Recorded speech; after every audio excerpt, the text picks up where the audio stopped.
Welcome to the Styleframe Saturdays podcast, the podcast dedicated to ideation, visual storytelling, and concept development as it pertains to an animated production. Typically, we break down our guests' favorite style frames, but today we're doing things a little bit different and hosting our first roundtable discussion, one specifically focused on fulfilling a creative brief. Join us as we dissect the brief's key components and gain insight into our guests' creative approaches when it comes to establishing the foundation of any motion design project. So, with that said, let's get to it.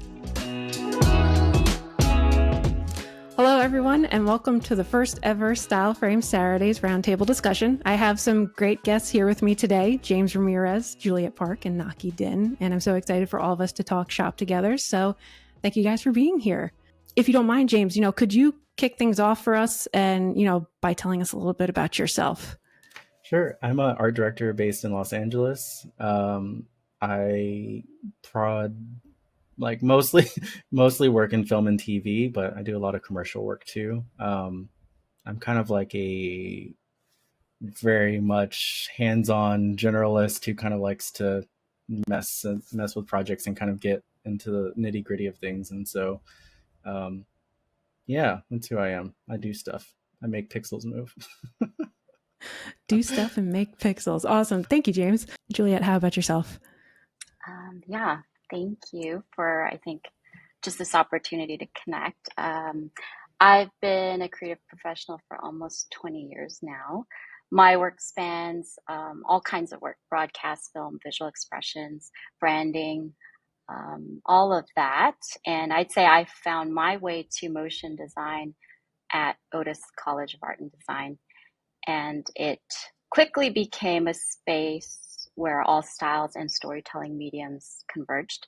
So that felt right for me. And then from there, freelancing for many years, spent a long time at We Are Royale, honing in just every and all kinds of, storytelling aspects. And then, now leading a 3D team and creatively leading at Microsoft. Very cool. That's awesome. Thanks, Juliet. Mm-hmm. And Nocky, why don't you tell us a little bit about yourself before we jump into today's discussion?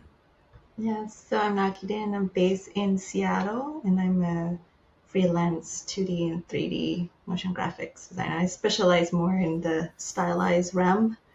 So, yeah.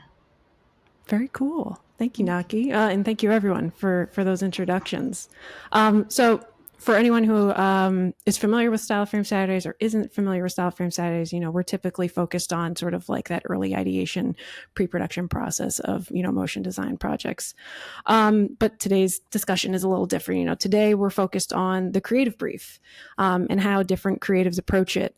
I'm sure if I were to ask everyone right now, what your favorite commercial or advertisement or title sequence or general motion design piece was, you'd be able to call it up pretty quickly, and you'd probably know the team behind it as well. And that's what I believe the key word behind our discussion today is team or collaboration. And so that the best work is often the result of several minds and talents coming together. So our roundtable today is going to be focused on just that, bringing together several creative minds to interpret a creative brief and understand how you individually and collectively approach it as a team. So we've got a fictional brief that we're going to focus on today. It's for a fictional company called EG Sports. And this is what the brief is asking of us. I'm just going to go over like a brief synopsis of it for anyone who's watching. So the fictional mobile game company EG Sports wants to create a unique in-stadium ad experience for all Super Bowl 58 attendees. They would like to promote their newest mobile game called Lombardi League 2024 and are giving those who attend the event a sneak peek of it via an interactive ad that will be on display on the main Jumbotron inside Allegiant Stadium in Las Vegas, Nevada. Attendees will see the looping animated ad on the Jumbotron, and at the end of the ad be given the opportunity to scan a QR code that will take them to their mobile provider's app store, where they can then download and get a free trial of the game for like 30 days. Obviously, then the goal of the advertisement is to get Super Bowl attendees to download and test the game, tell their social circles about it, and hopefully persuade others to test and buy the mobile game as well. The specs for this looping advertisement, is that it'll be one video display ad in a 16:9 format at 4K resolution. The duration will be 15 seconds total, and the ad will be in a 3D MoGraph style. So that's our brief that we're going to sort of collaborate and discuss today. And the roundtable format will come together like this. So guests, you guys, you will have 15 minutes to kind of sort of discuss your plan of attack and approach to the brief. Talk about how you might divide up responsibilities early on in like the concept phase, and take some time to think about how you might individually and collectively initiate such a project with your teammates.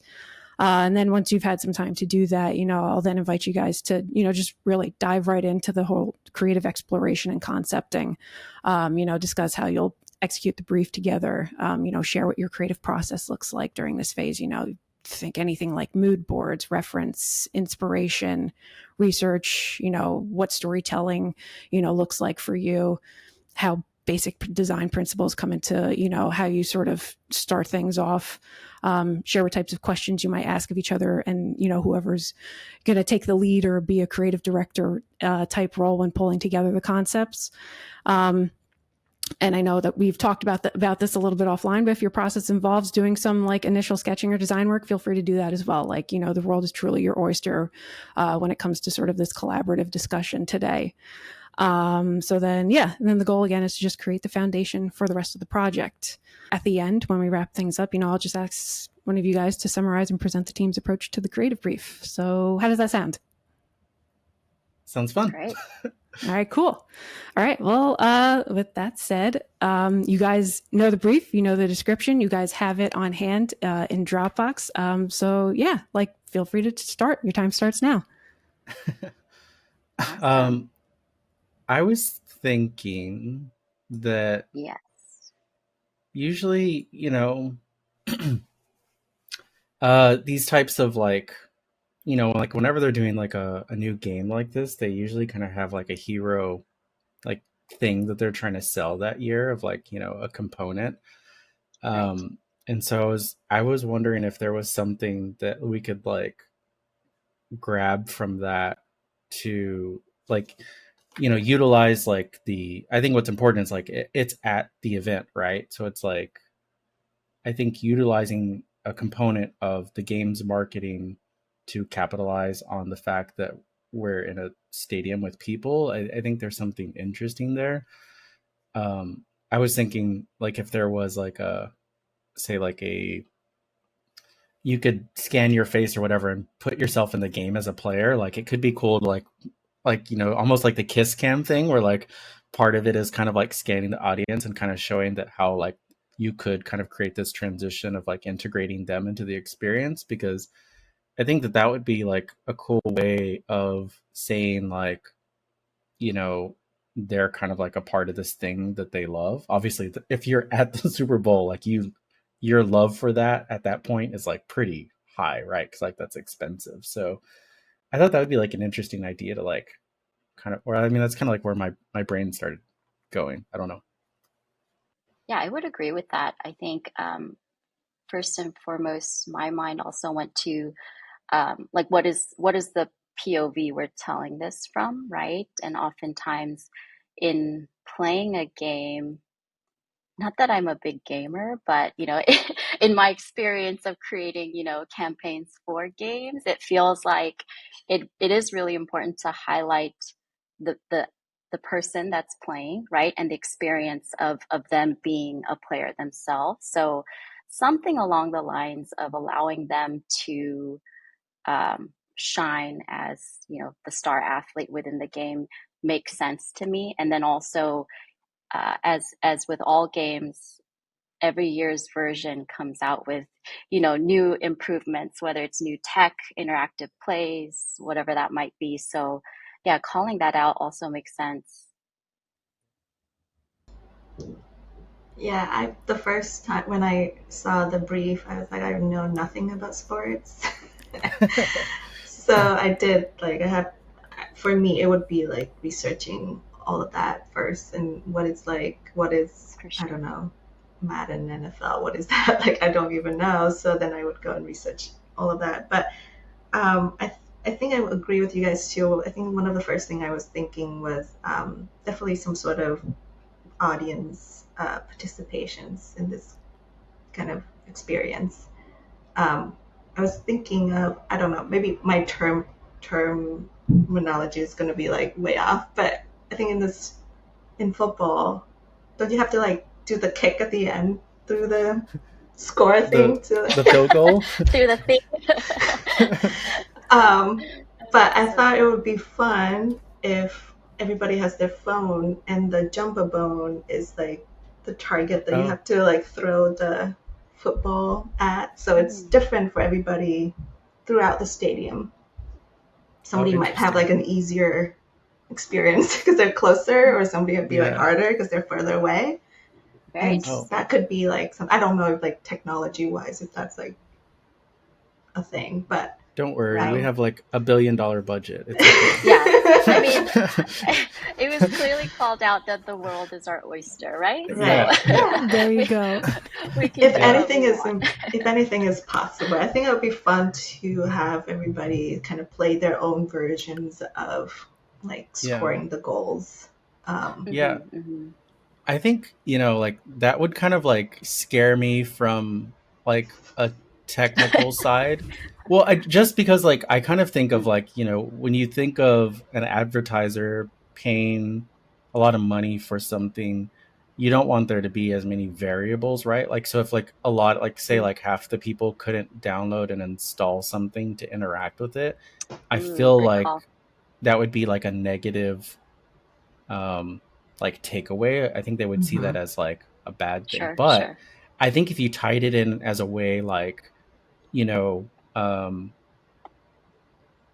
as you watch the ad and maybe like it ended with like a call to action to do something like that, and then maybe like around the maybe like during breaks or something of the game, because like basically you would have to give people a heads up like, hey, get this thing and you can do this thing, and then maybe like when they had like commercial breaks or something, they could put it up on the screen and everyone could like interact with it.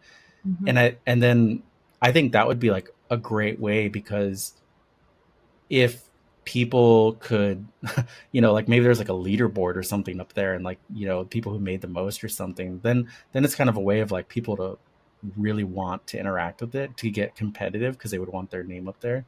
So like it would be a interesting way to like get people Mm, engaged with it, and then when they shared those stories they would be talking about the game basically. So I think right, that's a right, cool right. idea, but I think it would have to be like a kind of like a call to action thing. Mhm. Hmm. Yeah. I do like that idea, James, just in the sense of like, you know, sports fans are often probably like have some sort of competitive nature. So Yeah. in highlighting and showcasing, like the different, I don't know, like people performing well once they're downloading the game or whatever that might be may entice other people to join in. But a Yeah. call to action at the end feels right, feels good. Yeah, because it kind of ties into the like, if the takeaway is like you want people to like get access to this like free trial or what have you, like maybe like you incentivize it a bit more, where it's like, yeah, if you have like a high score, maybe like you unlock something in the game too, like maybe you get like a custom, I don't know, jersey or whatever the game is Yeah, offering. Mhm. yeah, um incentive. I think that's a good idea.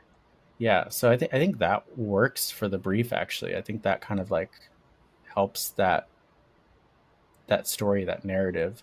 I mean, basically, like what I would want to avoid in it, which is probably it's like if if Budweiser approaches Super Bowl ads in a way that is like they don't advertise their beer, I would almost want to propose to you know EG Sports that like we're not advertising their game. Like I would Hmm. rather it be about the feeling or experience of being a part of the game than it is so much more like, okay, that's 30 seconds and 20 of that is gameplay and 10-second is like graphics. So oddly enough, like I would try to like push the most like kind of like kind of out there idea, I think, because I think you're trying to challenge. I think if everyone just saw like a gameplay, I kind of feel like a lot of people would look away, like wouldn't pay attention, you know? Like I That's an personally think. interesting thought, especially since we're talking about the world is our oyster. So we're not capping, the amount of money that it's going to cost to make this 15-second promo, like if that's the case, because I feel like oftentimes in our process to solve creatively, money is always part of that Oh, equation, right? And yeah. that tends to be where do we bring in more like, game footage or less, do we Yeah. actually have 3D characters involved and then bring on, like highly specialized animators?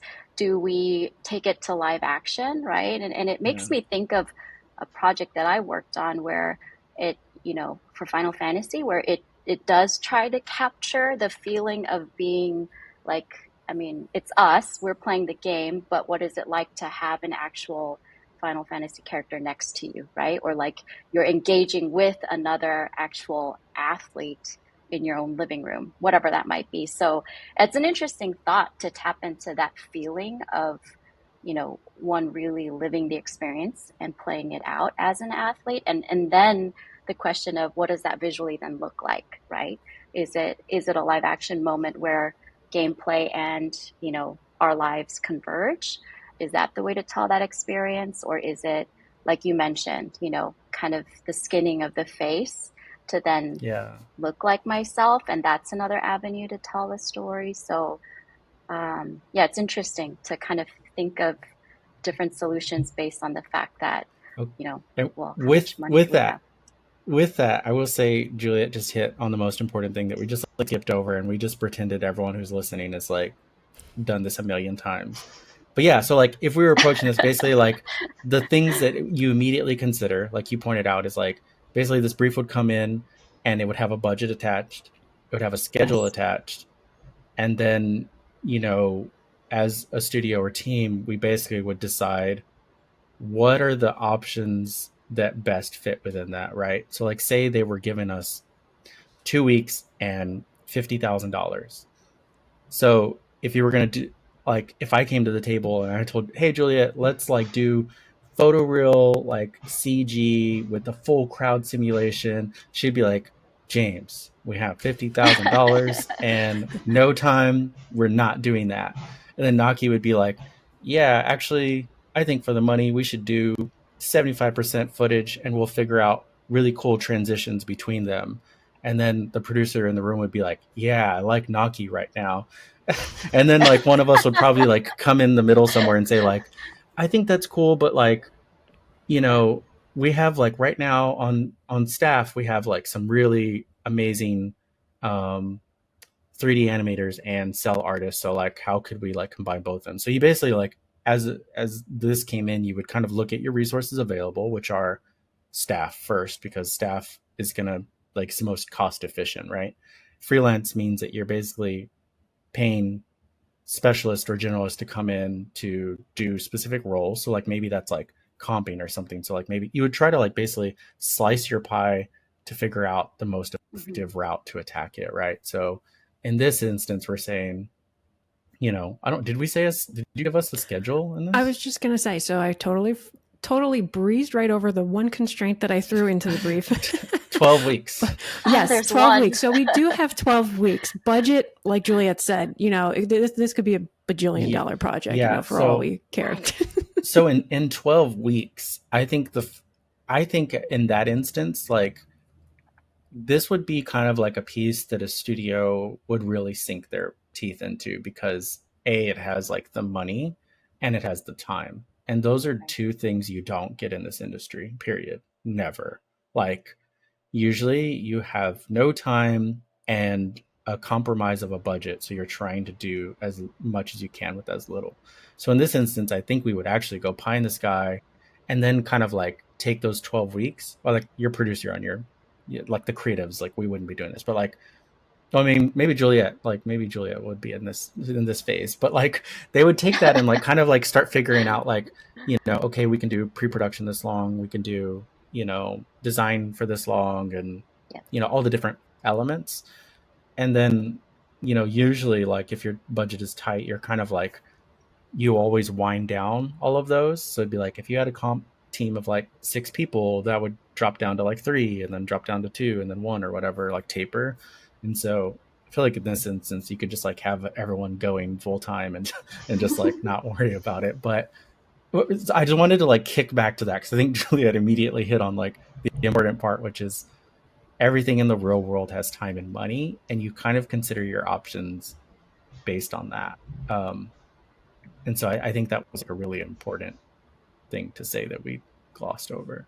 It's a great reminder. Thank you.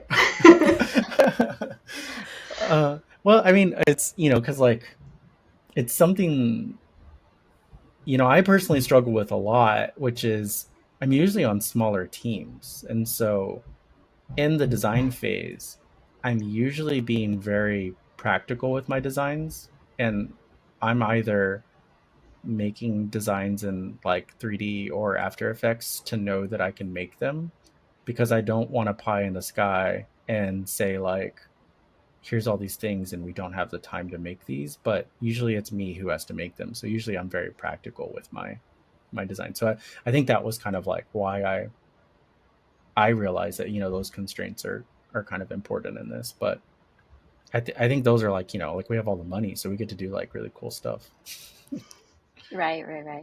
Yeah, I do feel those aspects are very important in that whether it's pitching or designing, I think it ensures or sets the team up or the studio up, whoever it is, the artist up for success in that you are only going to hit the target better, solve the creative problem better if it's within those constraints, but pushing it, as much as possible within those boundaries. So yeah, definitely very important.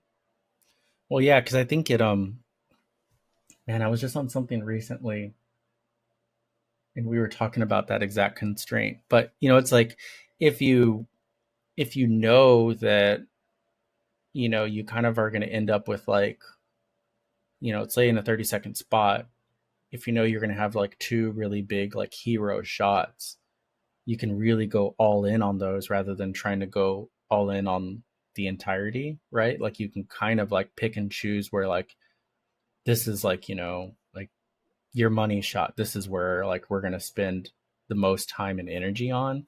And also like you give your client something to like focus on too as like their moment. So, if like say like we do something like this kind of like interactive kind of like integration of like the participants and the game, like that moment of like having that feel like it seamlessly works and integrates and becomes gameplay, like you know would be like a really hero moment for them to pull off. And I think you would almost have to as I was like thinking about that, I was like, well, how do you do that if like you're taking a picture of somebody from the stands? Like how does that work? Like maybe you have like a stand-in in the audience, you know what I mean? Like somebody who you already scanned beforehand, like, but they seem like they're a fan at the game, so you kind of like are cheating Right.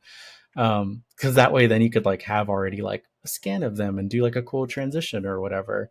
Um, I think that would be like a cool thing. And then where my head just went with that too, honestly, as I said, like a fan of the game, I was thinking, like there is this kind of like team spirit approach to everything. Like every kind of like team has their kind of like different ways that they celebrate their teams or cities or whatever. So like that could also be like a cool element to bring to the game if like, you know, what if like you introduce a team and then it's like a really like hand drawn style like transition, and then you go to another team and it's like a much more finessed, like polished Mm. like 3D thing or whatever. Like it could be kind of cool to like celebrate the voices within the sport of like the audience, also in the visuals approach to it.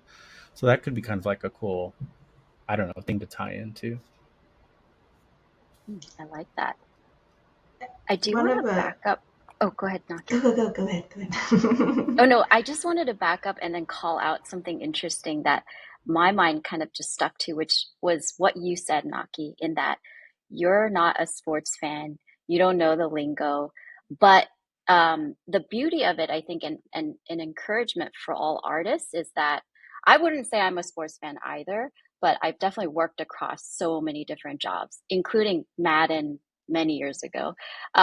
So it's interesting that you really don't have to be someone that's already well versed in a subject matter, but like Naki said, you just, do your due diligence to research, again, like I love to take deep dives into researching and just pulling inspiration.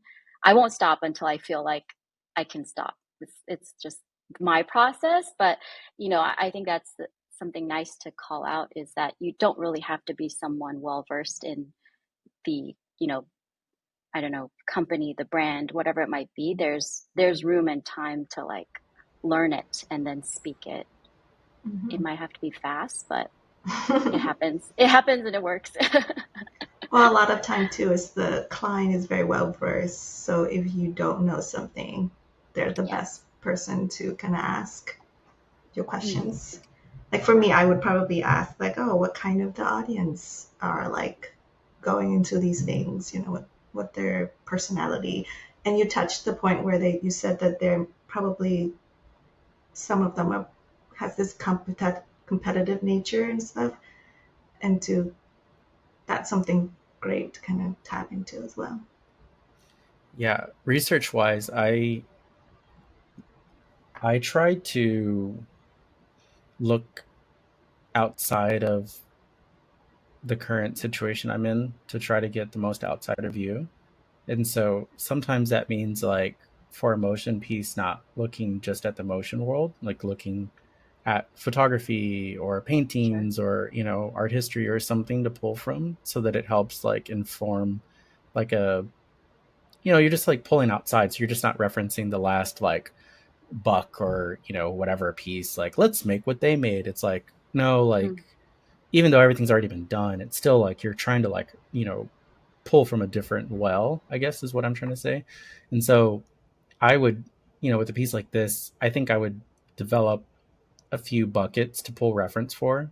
And it would be kind of like each element of the spot. So like I would say I would probably pull, my first bucket would be, I would think of like bringing on an editor to go through kind of like heroic uh, football moments, to think of like camera angles and kind of like, because that's the one thing that like the Super Bowl is like really good at, is every year they're trying to come up with the best way to get like the newest best shot. So whether that's like a drone or, a crazy zoom lens or like, Right. whatever like LiDAR scanning they're doing to like whip around stuff, or, like audio is important. So like I would have somebody who's just pulling like a bucket of like reference for like camera and actions, like that kind of thing.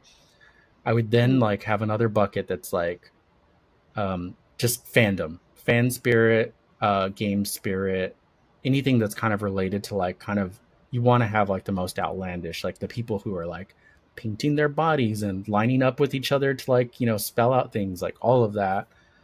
And then probably like a reference for like whatever we ended up thinking that like the transitions or like moments are, like kind of buckets of art for that. So that's, I would probably like start with like those kind of things, but I kind of, in that way, like when you can kind of like present your ideas to the client and break down how everything is coming together, kind of like a recipe, like what all the ingredients are, then they kind of are able to, they won't get overwhelmed, right? Because sometimes people are, they'll see like a really pretty design frame or something and they don't know how to comment on it because they don't like the color, they don't like the type or the whatever. So if you give them these buckets and say like, here's how we're treating this, and this is our approach to this, and this is our approach to this, they can kind of like start signing off on the ingredients. And then they feel like they're also in the kitchen with you cooking, because like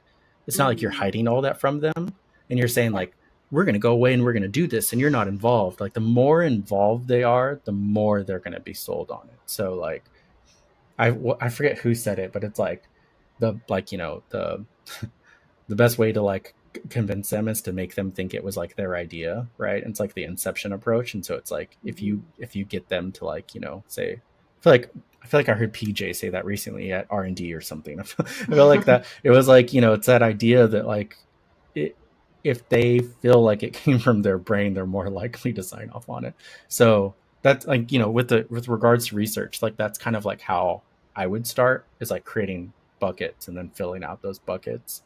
And then you'll start getting more ideas, and also like artists for those buckets too. I Very do like cool. that call out around bringing the client along in the journey. I think that's super important, whether it's from a communication standpoint or collaboration standpoint, because I think one does want to work with clients um, collaboratively over, you know, here's your creative, this is what you get, or anything else, or even the other end of the spectrum would be, you know, they might end up calling all the shots, even the creative decisions. And then, I think creatively it becomes a very difficult process. So one wouldn't want too much involvement in those areas, but I think being very open and bringing the client along on the journey is super important. Yeah, at like at camp last year, I had a discussion with John Lepore, who used to be at Perception, and I realized, I mean, I don't know how much like publicly I should tell all of my bad sides of me, but like I got really stubborn for a while with my creative, where I wanted to present ideas as a holistic singular idea, because that to me said that I'm decisive. Here's my view, and this is my direction. So, like, say for this, like, instead of like giving the trio of ideas, concepts like you normally do, like, I would want to do a singular idea, so that like I'm saying like this is my James view. This is what I want to do, and I have very distinct, confidence in what I'm presenting. And I kind of asked Mm-hmm. John that. I said, John, when you're presenting stuff, how often are you doing singular concepts versus like the buffet? And he said, well, the buffet is pretty important because you're showing them, two things. One, you're showing them what their money range is. You're like saying like, here's your low end, if this is what you're going to spend, here's your high end, and here's something in between, the sweet spot. He's like, and you're kind of letting them know like, hey, if you want that photoreal CG football person, that's going to cost you more. And so that's what we're showing you, this range. So that's important. So that was the first thing. But then also he said the most important part of that was that you're letting them pick and be a part of the decision making, versus like the one idea is telling them, like what Juliet just said, this is my idea, this is it, and you have to like this or not, or like it's the highway. And although from like, again, from a stubborn artist point of view, I thought I was being decisive, because I I look at people who present ideas as like, here's 25 ideas for this project. I see that as like, you're indecisive and you don't know what's good for this project. So I think it was just me understanding that there is still power in smaller decisions, like a like 3 options is pretty standard. um but also it's like, it's showing, some people see that as that like, I'm showing them that I care so much about their project that I thought about multiple solutions to this. So there, that is multifaceted. But I thought that was kind of important in this collaborative kind of conversation that we were having. Absolutely. And it sounds like you guys are now starting to like, you've kind of figured out the POV of, how you're going to tell the story for this project and everything. And it sounds like, ironically enough, it's going to be the audience that's like kind of like the hero in this. So, with that kind of said, now that we're kind of like going in this direction of like the audience is going to be the hero in this, and this is the POV that we're telling the story, if you were to further refine how this is going to look and feel, what then would you guys start to do? In terms of how look it feels, I probably would look at the gameplay first, just to see what the vibe or the tone that they have. Is it like stylized? Is it super photoreal, or is it in between? And I think that we're gonna start there. I vote, since we don't have a cap on budget, I kind of want to do it all. And this has always been my issue of being a versatile artist.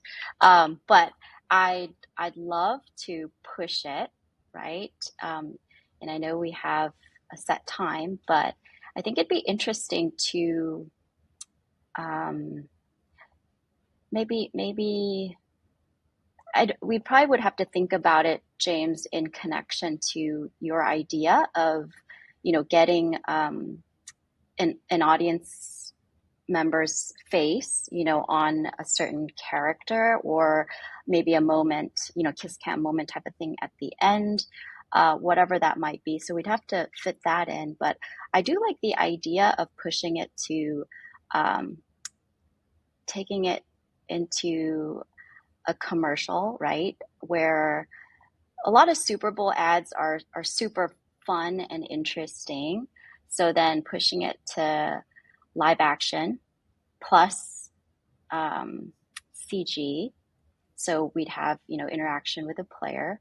I love the idea of interesting transitions. So it very well can be like we can go both ways. It can be a short narrative, right, of that converging together, or it can also be, we can approach it from almost like a creative mashup in terms of it being a sizzle, right? Something to interest and capture the attention of the audience, utilizing a lot of these different aspects, like even kind of the bespoke transitions that you spoke about, James, to capture the voice of different teams and audience members. So that's what I'm going to throw out there. Yeah, I think you're hitting on the second like important component of like pushing a project forward, is that at that point we would probably have like a copywriter who's helping kind of figure out what the language of the spot is, to like figure out what, I mean, this is stuff that like they could have provided. Like they could say like, hey, our messaging is this and this is what we want to come across. But in this instance, you probably kind of want to help, um, you want to figure out the narrative that like Juliet just said, like of what the spot is going to be. So like the script for the spot is going to become kind of important, because what is the story you're trying to tell in this time and how do we best tell it?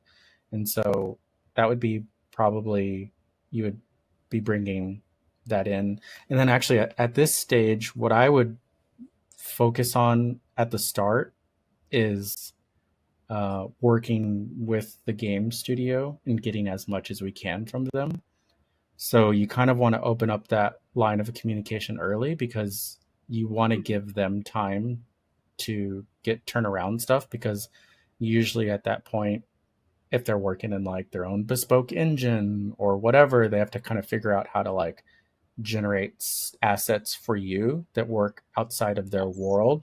So at that point, I would just be doing like test with them, like export import test, and I would be, that's where I would push first. I'd be like, we need as much as possible from you. Like if you have stadium models, if you have character models, if you have logos, if you have whatever you have, like we want access to it. Even if that's like 3 terabytes of like stuff, like we want a drive, and I want to be able to give our artist everything that they can, that they don't need to remake, because there's no reason for us to make a full 3D helmet if you already have them. You know what I mean? So it's like, I like to bring that up early, because that process can be hard, especially for game studios, to work with you, because you're not part of their pipeline. They're not used to giving you stuff, so they don't know what you can accept, and so that takes a little while to figure out.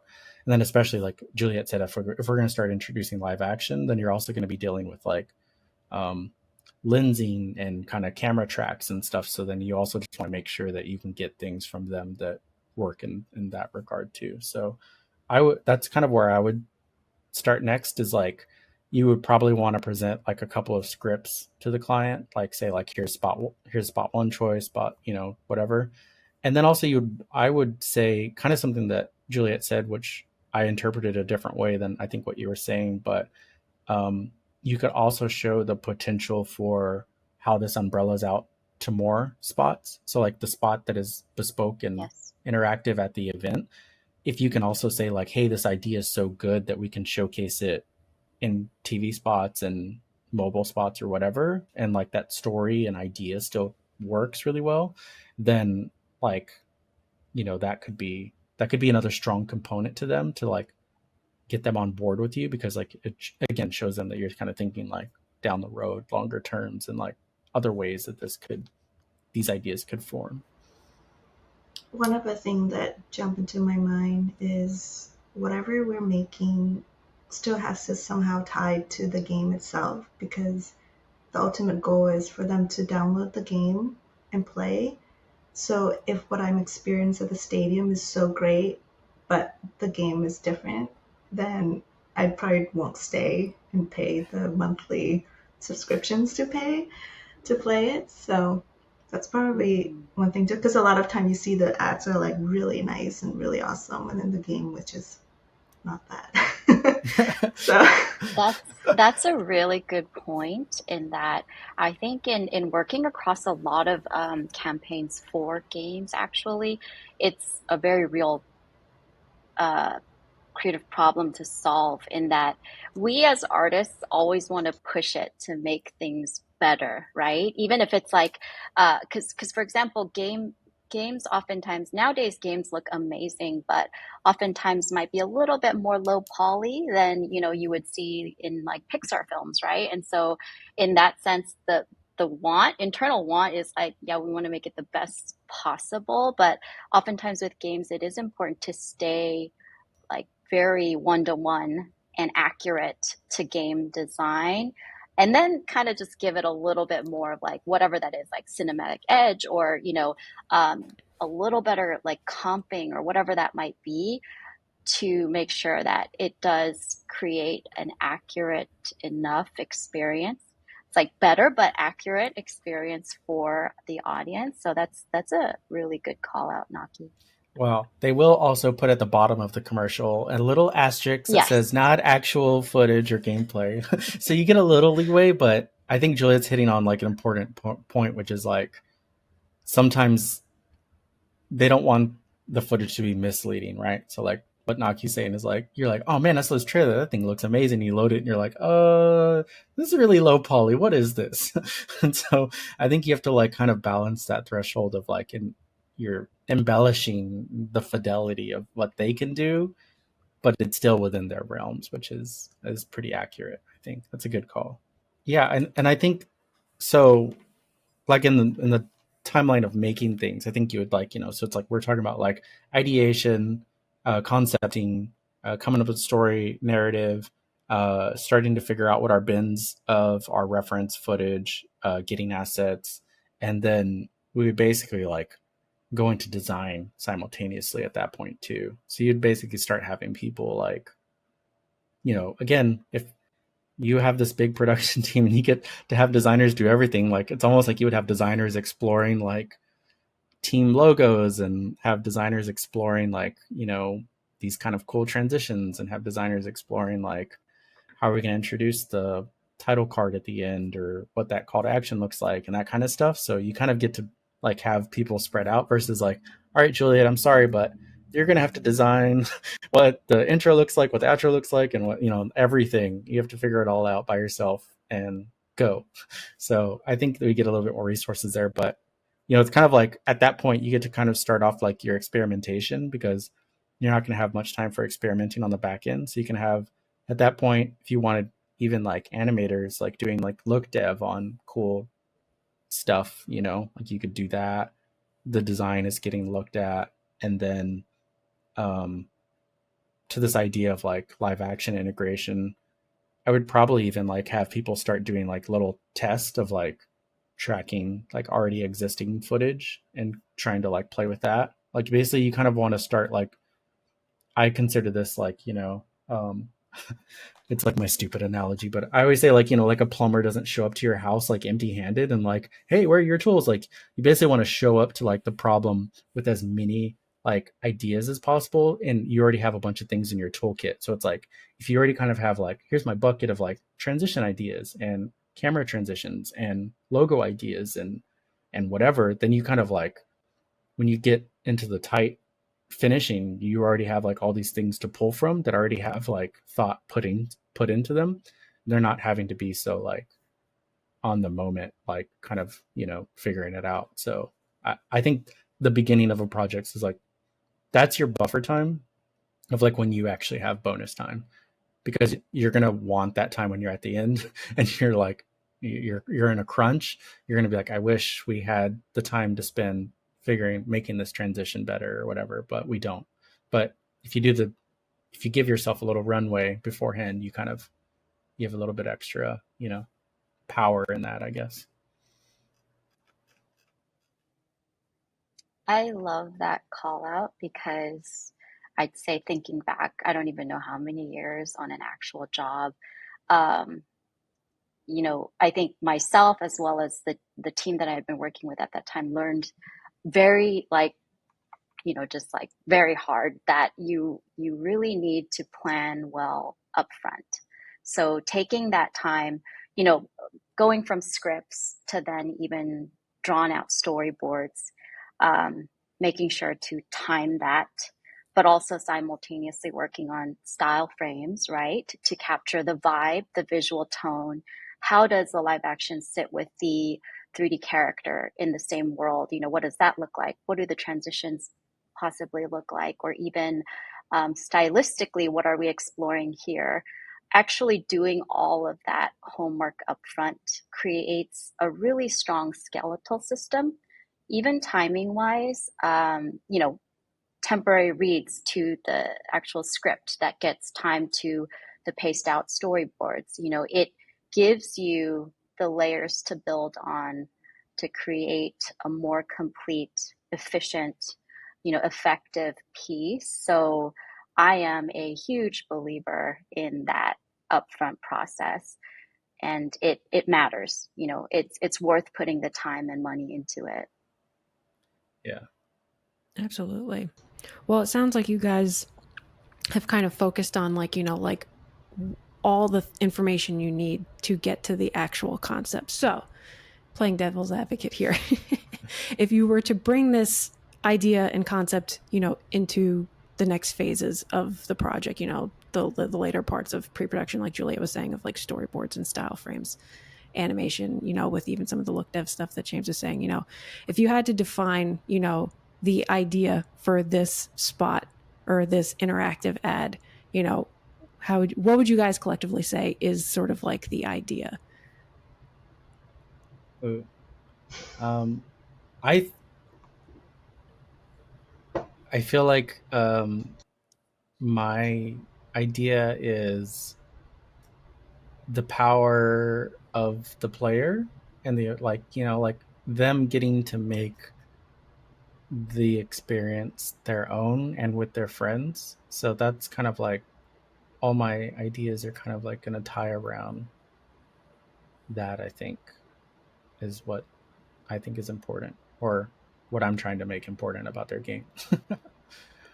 Very cool. Mm-hmm. Juliet, Nocky, agree, disagree? Oh yeah, for sure. I would agree. I think even I know we mentioned that this is loosely based off of EA's Madden game.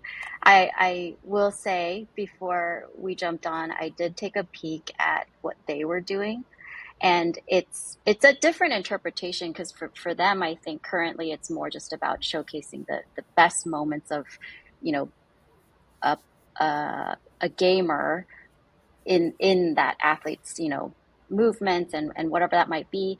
But I think the idea is similar, is focusing on one voice, and the audience is the athlete shining in their moment in all the areas that we want to showcase. So yeah, I like it. Very cool. Well, and I love what you guys talked about too throughout this whole process, that I think the brief did mention that like the client was looking at sort of like a 3D MoGraph style, but you guys kind of explored this even bigger, like, fuller idea of that, to say like, well, if we've got this incredible budget to work with too on top of it, like why not throw everything at it? Like let's throw our best and throw all of our expertise at this in terms of live action, comping, effects, 3D, 2D, cell, you name it. And I think that that's what's really cool about, collaborative projects, in the motion design space too, that like maybe sometimes clients come to us with an idea and they think that they are thinking one direction, but like James is saying, but then you present maybe 2, 3, 4, and they're like, oh, well, I wasn't even thinking of that. It really kind of just then showcases again that like, hey, like, yeah, we hear you, we see what you want to do. And, we want to tell that story as best as we possibly can, but there's these other ways to do it too. And I think that that's what's really cool about kind of like focusing on this early stage of the creative brief. Yeah. I think it's also like understanding, like this is our ideas because this is like who's in our like little brainstorm meeting, and like Juliet wants to propose live action because she wants to go and direct some live action and like get like that's her jam or something. And so it's like everyone is gonna have like their if Nocky was like a stop motion claymation artist, like she would probably be proposing like, hey, you brought me on this project because of my past work, so this is what I'm bringing to the table. And so like that's what's also kind of like interesting about like when different studios or creatives get briefs like this, you're going to kind of get a lot of different voices. I always say that like there are going to be like there's like common denominators that like in our industry, there's a lot of times where people lose jobs and they say, well, they took my idea. And I'm like, no, they didn't. You just had the common denominator. Like basically you got to the same solution that everyone did. And that it's not that that was a bad idea. It's just that it was like the one, because of the brief and because of the creative, where everyone gravitated towards. It's kind of like where everyone's brain goes. But the power of the brainstorm of everyone coming together is that it tries to diversify that so that the little like odds and ends ideas can actually like become stars.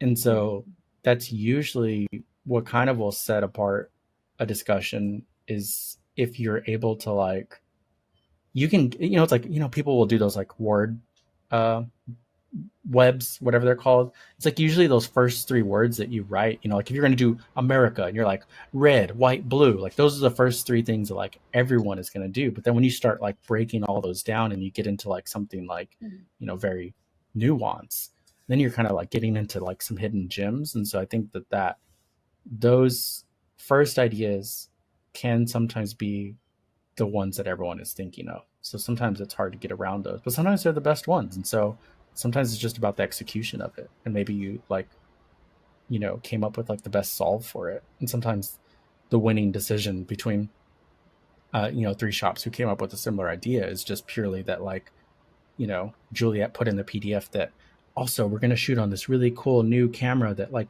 no one has used on like a sports set before. And then that really intrigues them, like where they're like, oh, wow, like she researched the fact that, everyone else has used these other things and this is like a new thing. And so like sometimes it could just be like that one little like execution thing that kind of like pushes you over. So sure.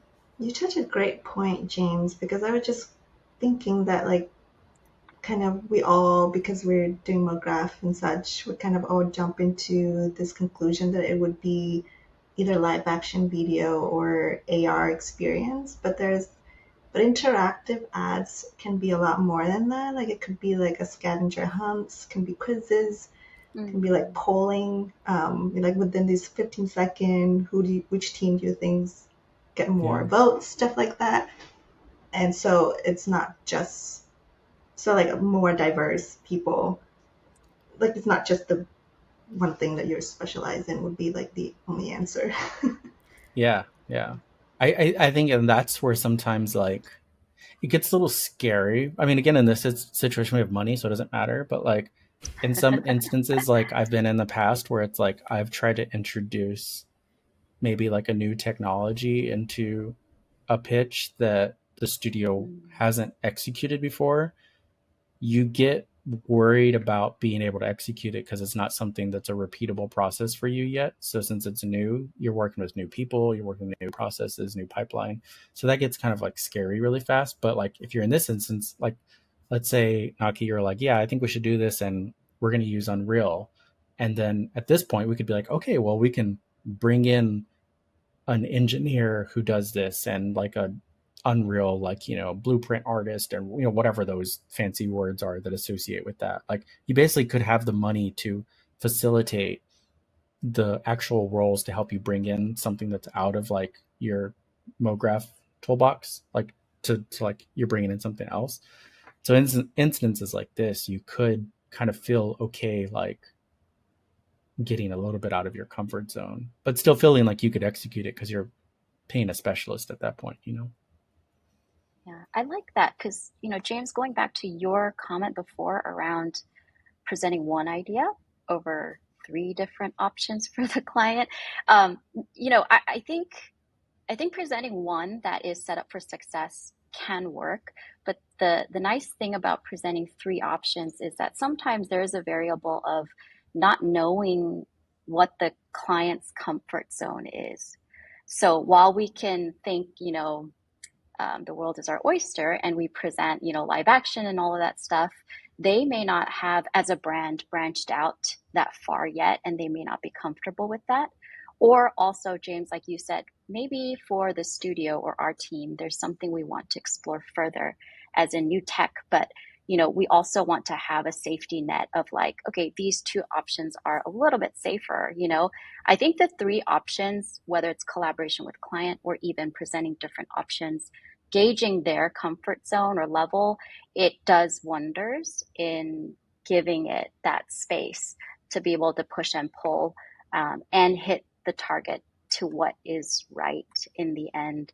And then the other thing I loved, based on what you said, James, was the idea of how can this one creative ask, then open up to a full campaign. I think presenting that to the client, sometimes even though it's not asked, is super helpful in that, you know, when you pitch against other companies, you need to land on top, right? And so I think Chris Do touches on this a lot in all of his, like, you know, talks, but it's important to come from a perspective of like, in working with the client, what can we bring to help the client, you know, to the table? And ultimately, when you give an option of like, look, this can open up to like social campaigns, this can open up to, you know, other slightly bespoke, you know, like commercials or whatever that might be, much like, you know, the Game of Thrones title sequence, right? Like when you add that in, it then continues to bridge this line of work where your studio is hired again and again and again to then continue to shift on this, like, you know, new visual campaign for them. And it helps them hopefully, you know, make the money that they're looking to make. So yeah, those are really interesting thoughts, I think, to think on. I will say, I'll circle back to what you said, which is the 3 ideas. And I would say 99% of the time, if you put a scary idea into your brief pitch that you are scared to do, and you put your safe ones in there, they're gonna pick the hard one. And like, just be prepared that if it's in there, that also means it's on the table and you have to execute it. So like, sure. I always tell people, like, if you have frames in your deck that you don't know how you're gonna do, like, they are exciting and they do get people on board, but just be prepared for them picking those, because like that's where they're gonna gravitate towards. I feel you like have to deliver. We have to deliver. That's important. Yeah. My experience has always been, if you put 3 options, they want all 3. Oh, yeah. So, oh, good call out. Too. Yeah, that is the other 99% chance. Those are all 99% chances. We love it all. Do it all. Yeah. It's like, or mix them all. Yeah. We get that too. It's like, you know, one of those was like, you know, one of those was like crayons and one of those was stop motion. What do you mean mix them all together? Well, I love that you guys have all said, though, that, you know, by doing the 3 options, it brings the client into the process, makes them part of the process. It allows you guys to, really do some exploration in terms of creative style and stuff.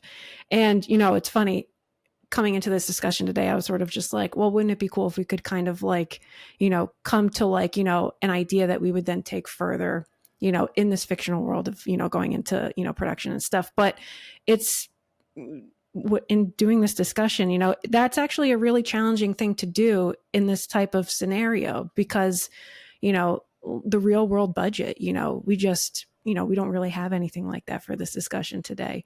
And I think that, but it's also allowed us to kind of say like, well, what the heck, let's explore all these different kinds of like opportunities. Like we're able to, we can, why wouldn't we, and that then allows you to kind of show the client like, well, this is what we're really capable of doing. So I love that you guys have been talking about all of this together because now I'm sort of just like, yeah, maybe the end result for today's discussion is that, hey, it's, quasi real world, but, all these different things that we have on the job really do play a hand in what that end result looks like. Well, I mean, it's been really cool, doing this with you guys. I hope, you've enjoyed it just as much as I have. It's been really cool to kind of hear like how you guys all sort of approach projects from the very, very beginning, including even just, conversations with the client. So yeah, thank you guys for, jumping on today and doing this. It's been really cool to get a glimpse into your creative thinking. We'll be sure to share links to some of the resources that you all have mentioned here throughout the discussion so that viewers who are tuning in can check them out. And before we wrap things up, I just have to give one of our guests here, Mr. James Ramirez, a big shout out for actually helping pull this roundtable together. He's been an integral part behind the scenes, making this discussion happen today. This type of format is definitely very different from what the show usually is, and it required some out of the box thinking. So thank you, James, for helping out with everything today, and thank you all, Nocky, Juliet, for being willing to have this type of a candid, different kind of conversation than what we're used to on the podcast. I've been really grateful that you guys were all able to do this today. It's been really cool, getting this glimpse into your worlds.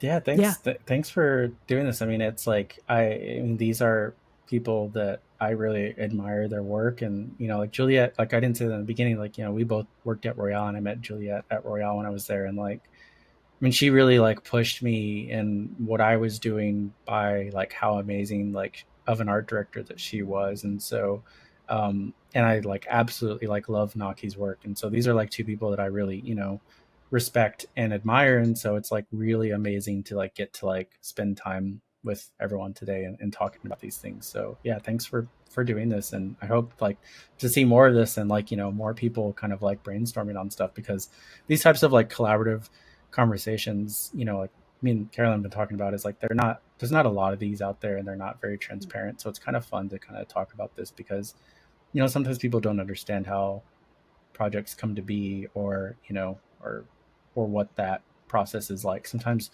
me and Nocky were talking earlier, is like sometimes we're given very limited windows of insights into like what we're brought on to do. And so it's kind of like, just fun to expand that for everybody and to kind of see what everything involved is like. But yeah, thanks for having us. Absolutely. No, it's been a pleasure having you all here. And yeah, like you said, James, I, follow all of your guys' work on social and everything that you're, posting on your websites and sharing. And, it's, again, like every other episode of this podcast, really cool to see, the thinking behind how you come to your sort of like final outputs. So to get insight, like you said, the transparent insight, candid insight into all this stuff has been just really insightful today. So, can't thank you guys enough for, dedicating some time to do this today. Thank you. I think I already took some notes, like I learned for myself for next time I'm doing these like brainstorms. So thank you. Yeah, absolutely. Thank you for having me. I'm honored. This is a great crew. That was awesome. No, it's fantastic. Well, thank you guys all again. That wraps it up for the very first Style Frame Saturdays Roundtable, everyone, please feel free to email us at styleframesatpod@gmail.com to let us know what you thought of today's format and if you'd like to see more of these types of discussions here on the show in the future. And as always, if you like what you see and hear here, don't forget to subscribe, like, share, and review the show on your favorite podcasting platforms as well. Lastly, come connect with us on social. We're on Facebook, Instagram, Twitter, YouTube, and LinkedIn. Thank you all for tuning in. And thank you again, James, Juliet, and Nocky, for joining us today. And we'll see you all in the next one.